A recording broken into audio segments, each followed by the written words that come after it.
Welcome to the next episode of the seminar with Connor and Duncan. And it's great to be trying out another one of these discussions that we have started to hold. And tonight's topic is good and evil. So Connor, I don't know whether you've got a particular thing you want to flag up or question. I mean, I've got one or two, but I'm going to sort of give you the opportunity to tell us, what do you want to talk about to do with good and evil? Fantastic. Now then, hello. Nice I avoided that this time. We had enough now then. So no, go on then. Never too many. Nice to be back. Yeah, it is. It's really good. Cosy sofa you've got here, Connor, in your home. And, the camera's a bit higher this time, so it'll be looking down on us. We don't know what we're doing, really, do we? No, it's quite nice for looking down. I had a bit of a gut last time, so it's good and evil. Camera angles. That's the one that's... Okay, so... keep going, Connor. Keep going. So, in terms of good and evil, I guess where to start with is who defines what it is to be good and what it is to be evil? Because one man's good could be another man's evil. Yeah, I had. Funny enough, that was kind of one of the places I might have started with this. So you're asking me that, are you? Where do you start with it? What is evil? Yes. And what is not evil? But then who has the right to define what is good and evil? Yeah, that is a good question. Well, I think it depends whether we think anybody should pontificate about the right answer to that one or not. Society and culture shapes what we think sometimes we would put in an evil category or a good category. It could link with morals and ethics and behaviour. I mean, from a faith point of view, I think there's some that I would immediately flag up. Things like 10 Commandments, and whether we think they are good or bad. And if it's bad, does bad constitute evil? Well, this ties in what you were saying earlier, really, because from my perspective and what I used to work in previously, often it is society's norms and values that determine what it is to be good and evil. For example, what we may see in this country as being good and evil might not necessarily be the case in a different country because of society's norms, values, and, well, as you said before, culture. Right. So do you think, I mean, I'm going off, look, I think I don't want to get away from that topic because I'm not sure if I know exactly how to answer that one straight away, and maybe you've got me thinking about what the answer to that one would be. But I think I'd want to say, do people feel that we're in a good world generally and tend to be almost glass half full, or do they think we're in an evil world? Once again, I'd say with that one, I think it depends entirely who you're asking. Okay. So I imagine, from knowing you quite well, Duncan, now I'd say you're quite a glass half full sort of person. Yeah, I am. You see all the good in the world and see how it can be. Yeah, I also don't like it when I see things that I think are not good. So, and I can get grumpy as an old man about some of those kind of... Whereas I'm more of a glass half empty. Are you glass empty? Oh, yeah. Very pessimistic. Incredibly. What about life or about the world? Bit of both, Okay. So, I'm going to throw the question back at you because you've given me one to ponder, and maybe I'll come back with a bit more of an answer in a minute. What do you think is evil, and what do you think is good?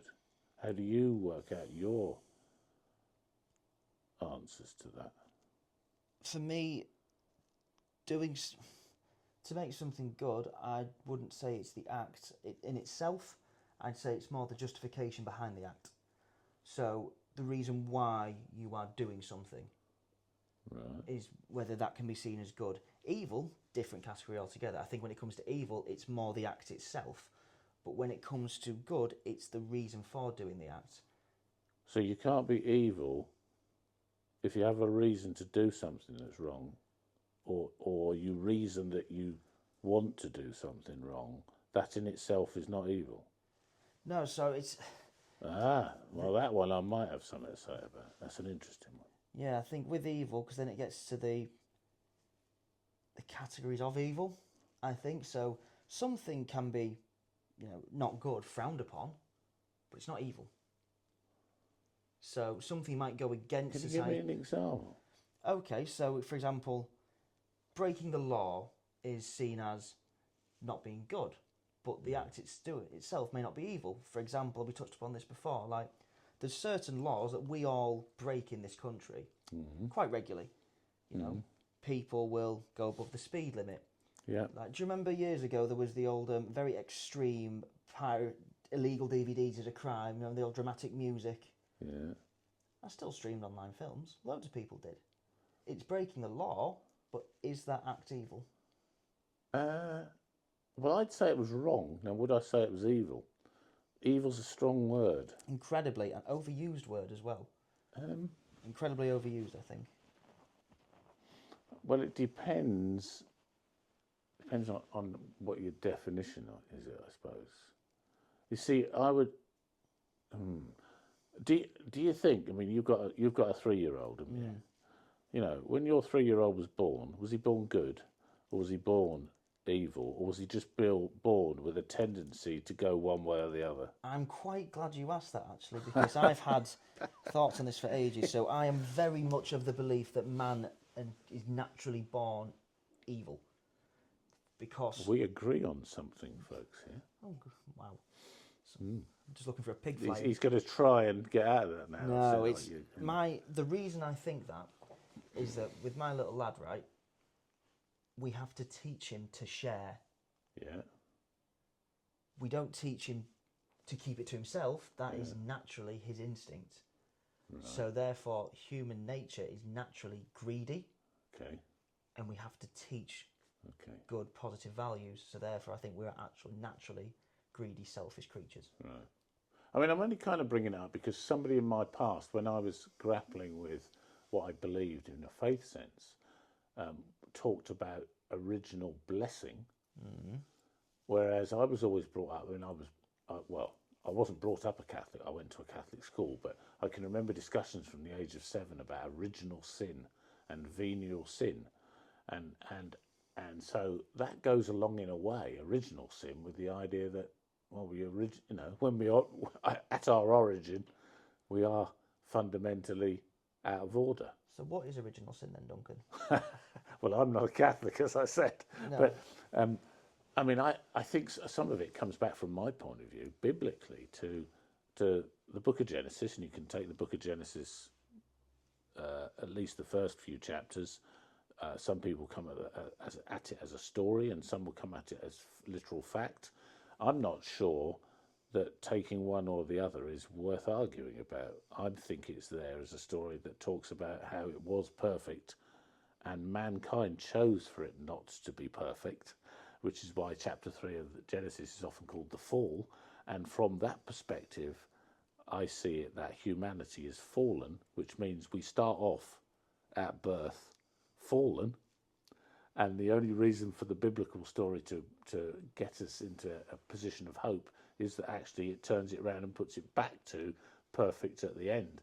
So it's a kind of a process of us working out what is it that we do, or what is it that someone else does that gets rid of the fallen or evilness in us, if you like. See, that takes me somewhere interesting. It's always something I've always thought Go about. on then. So the idea that things were perfect, then man ruined it. Yeah.